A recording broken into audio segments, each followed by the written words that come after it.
How difficult is it actually for a Western person to become fluent in Chinese? Most people are under the impression that this is a close to impossible task. But what if I told you that you can also do it? What is the most difficult part about learning Chinese? How long will it take you to become fluent? And how should you learn it? How should you do it?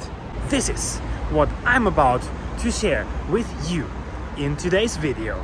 Before we start, what is your impression about the Chinese language? Do you think it's extremely difficult? Are you even interested to learn it or not? Let me know in the comments below. If you're new to my channel, welcome everyone to today's video. My name is Mark and I am in Sichuan province, Chengdu City.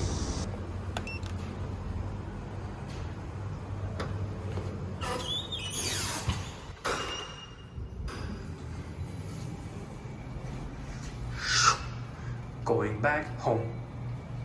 I just came back from a quick 10-minute walk outside that was already enough to make me sweat really strong. During this kind of weather, you really want to take a shower basically every 2 hours. Anyways, let's directly get into today's topic. Is Chinese an easy language to learn? Definitely not. Chinese is still one of the most difficult languages you can learn out there. However, there's a lot of examples that foreigners or Western people can actually learn and master Chinese language.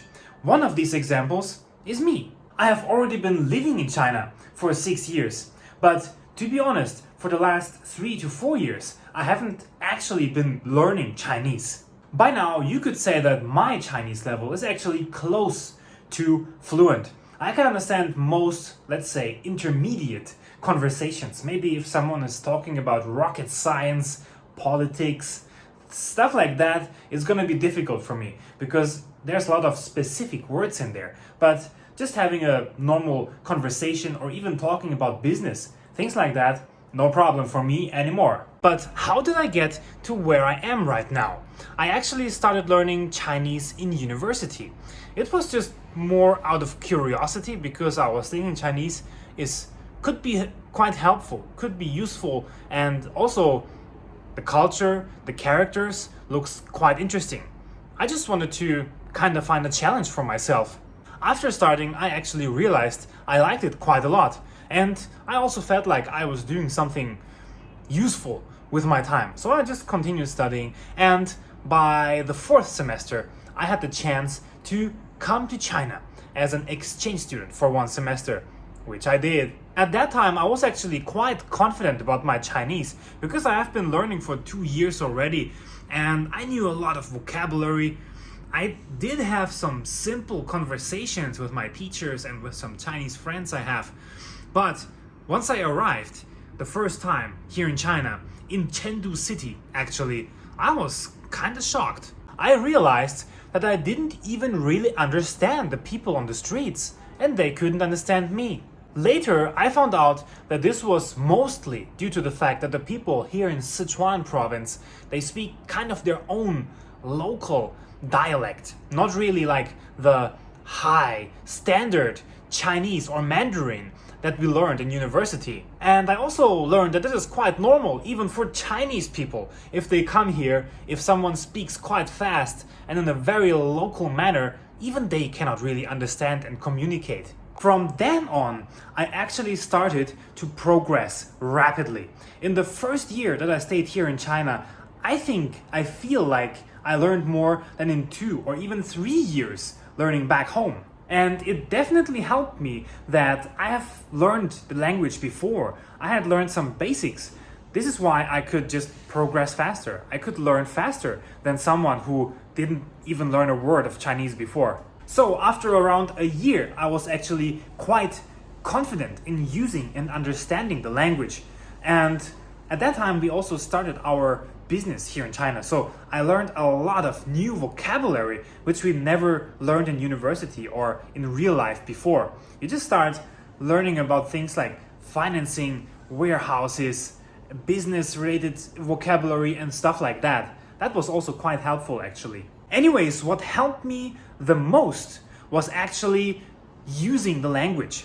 I wasn't really having any classes or having a teacher who was teaching me every day or every week or anything like that. I was just basically out on the streets. I was meeting people, I was meeting friends, I was talking to them in Chinese, I was using a translator, and I was just memorizing all the new vocabulary and grammar and pronunciations and stuff like that, and that actually helped me the most.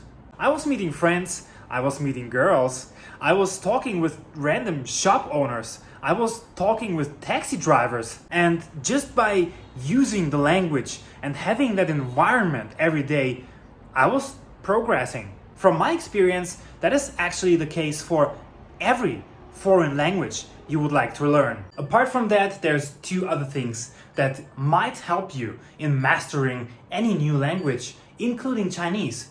The first one is you need to have a specific goal in mind. You need to know why you're learning it. For example, you might want to come to China for business or for work. You want to have a Chinese girlfriend one day or any other reason, but you have to have a reason why you start learning this language. If you do it for no reason, just for fun, just to have a look, it's going to be really difficult to become fluent in it. You really have to invest time and energy. And it's just much easier for most people to keep or to continue doing something or learning something if you have your specific goal in mind all the time. And the other thing is you need to find for yourself which approach, which learning style fits you. Some people do great in the classroom. They participate, they learn, they improve, they get better, they're happy. But for me, I was just always bored in the classroom. It was just basically the same stuff over and over again. So that is why I just went out there, went on the streets, talked with the people, and I was just having conversations all the time, and that was the style that suited me the best. Anyways, I'm very sure that with a nice target in mind and some motivation and some dedication and some interest, you are also able to learn Chinese and even become fluent in it. But of course, it's gonna take some time. I wanna know from you, do you feel inspired by my experience? Do you think that learning Chinese would be something for you? Maybe you just don't know how to start or how to do it or what to use. If that's the case, let me know in the comments below. Maybe I have some good advice for you guys. That's all for today's video. I really hope you guys enjoyed it. I really hope it's helpful to you. If that's the case, do not forget to leave a like below the video and subscribe to my channel if you want to hear more useful advice and if you want to see more interesting stories from China and the rest of the world. As always, thank you very much for joining and watching, and hope to see you in the next one.